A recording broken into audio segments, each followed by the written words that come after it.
Hey friends, it's Sarah from SJ Florals, and today I wanted to share this easy tutorial with you all. It's a leafy wreath on a watercolor galaxy background.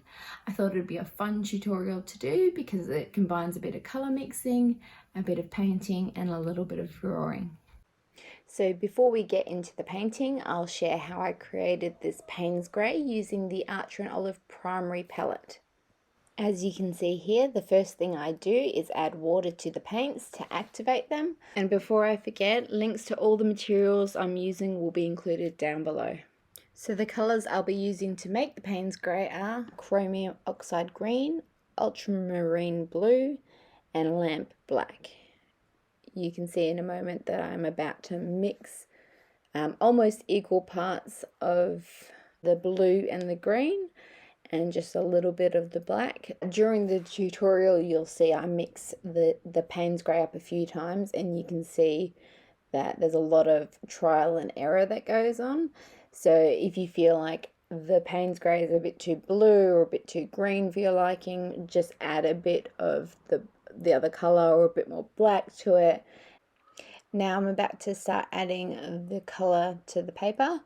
You would have seen earlier I added a layer of water on the paper to create a wet surface, as this painting is created using the wet on wet technique, which, as it sounds, is adding the wet watercolor onto a wet surface. So this technique I think is a really fun one because it's less predictable and it's more up to the colors, just letting it bleed and do its own thing. So you can see I started creating a border around the outside and then just dabbing the color in. It's good to have a bit of variation, dab a bit more highly pigmented amounts of the color in, water it down, even just add a bit of water in to dilute it. Play with the textures that you can create with the watercolor. So right now you can see I'm mixing up more of the Payne's grey. So there's a lot of layering and just playing with the values. It's nice to have a large amount of very dark areas with small highlights in this particular piece. I go with minimal contrast though, because I'll be drawing the wreath with a white gel pen later, and so I wanted the background to be nice and dark enough so that the wreath would actually be visible. Here you can see I darken up the paint further. One thing to know, if you aren't familiar with watercolors, is that they are a lot darker when wet and dry quite a bit lighter.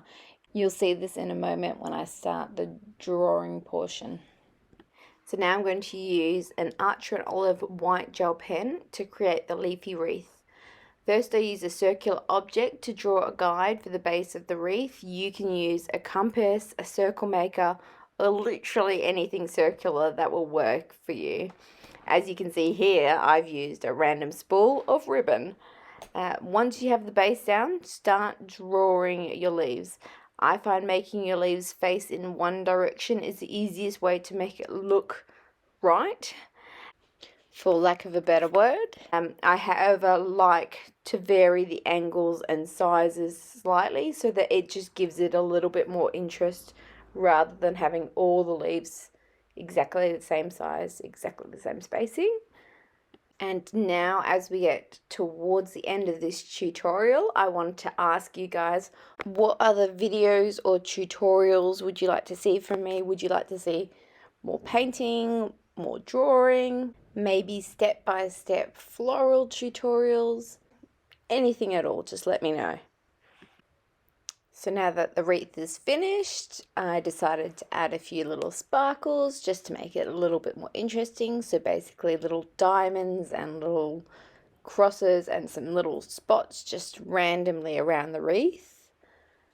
So now we're done.